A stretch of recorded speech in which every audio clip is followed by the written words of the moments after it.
আসসালামু আলাইকুম, কেমন আছেন? তা আজকের ভিডিওতে আলোচনা করব আপনার সাথে যদি কেউ প্রতারণা করে তাহলে কি করবেন।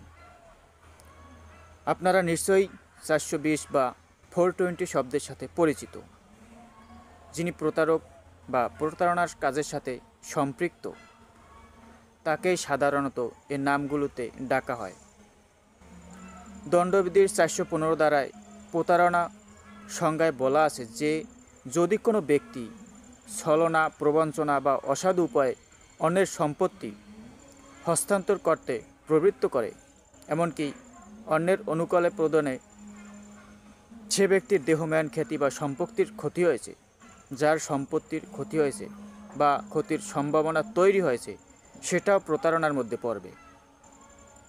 প্রতারণার কিন্তু আবার হরেক রকমের, যেমন ক্ষতি করার উদ্দেশ্যে প্রতারণা, জালিয়াতি করে প্রতারণা, মিথ্যা পরিচয় দিয়ে প্রতারণা, বিয়ে নিয়ে প্রতারণা, আরও অন্যান্য অনেক রকমের প্রতারণা আছে। আলাদা আলাদা প্রতারণার অভিযোগে আলাদা আলাদা শাস্তি। সাধারণত দণ্ডবিধির 420 ধারায় মামলা বেশি হতে দেখা যায়। এ ধারায় শাস্তি সর্বোচ্চ 7 বছর এবং পাশাপাশি অর্থদণ্ডেরও বিধান আছে। যে কোনো কারণে প্রতারণার শিকার হলে কিংবা চাকরির নামে কোনো প্রতারণার শিকার হলে আইনের আশ্রয় খুব সহজেই নিতে পারেন।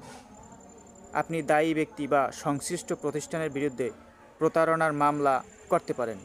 প্রতারণার পাশাপাশি বিশ্বাসভঙ্গের অভিযোগও আনা যায়। ক্ষেত্রবিশেষে দেওয়ানি আদালতে ক্ষতিপূরণ চেয়ে মোকদ্দমা দায়ের করতে পারেন। তবে আইনের আশ্রয় নিতে চাইলে যথেষ্ট প্রমাণাদি থাকা লাগবে, যেমন কোনো লিখিত চুক্তি, কোনো রসিদ, হিসাব নিকাশ কিংবা কোনো ডকুমেন্টারি বিষয়। কাজেই মামলা প্রমাণে দলিলগুলো সংরক্ষণ রাখা জরুরি। বিয়ের নাম করে যদি কেউ প্রতারণামূলকভাবে সংসার করে, এক্ষেত্রে আইনের আশ্রয় নেওয়া যাবে। দেশ বিদেশে চাকরির নাম করে টাকা দেওয়ার সময় টাকা লেনদেন সংক্রান্ত চুক্তি ভঙ্গ করলেও প্রতারণার অভিযোগ আনা যাবে। আমরা প্রতিনিয়ত দৈনন্দিন জীবনে আমরা নানা কাজে লিখিত বা মৌখিকভাবে চুক্তিতে আবদ্ধ হই। ব্যবসা বাণিজ্য, সম্পত্তি হস্তান্তর, দান, বিনিময় সম্পত্তি বিক্রি, এমনকি বিয়েতেও চুক্তি সম্পাদন করতে হয়, কারণ চুক্তি আইনত গ্রহণযোগ্য। 1872 সালের চুক্তি আইনের 2 ধারায় চুক্তির সংজ্ঞায় বলা আছে, আইন দ্বারা বলবৎযোগ্য সম্পত্তিকে চুক্তি বলে। চুক্তি লিখিত বা মৌখিক উভয় রকমেরই হতে পারে। আদালত প্রমাণ সাপেক্ষে ব্যবস্থা নেবেন।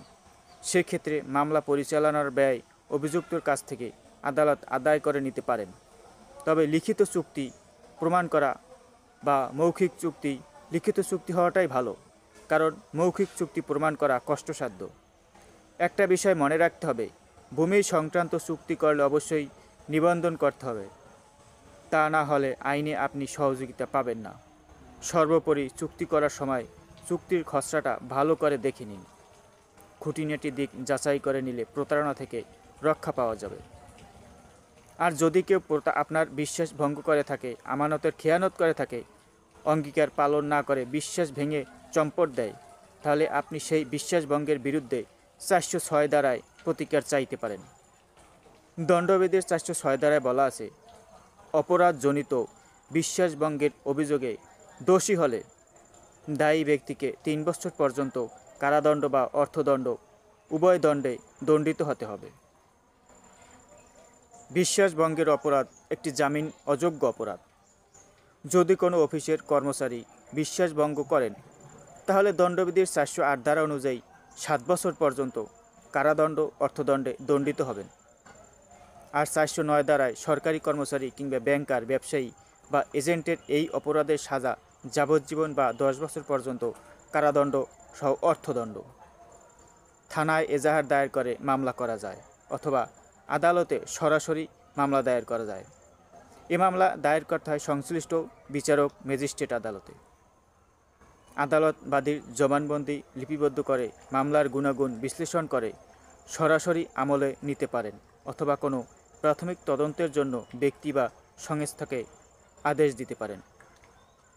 আবার সরাসরি কিংবা নির্দিষ্ট কোনো সরকারি কর্মচারীর মাধ্যমে আদেশ দিতে পারেন। এ ধরনের মামলায় কোনো প্রাথমিক সত্যতা পাওয়া গেলে অভিযুক্ত ব্যক্তির জামিন নাও হতে পারে।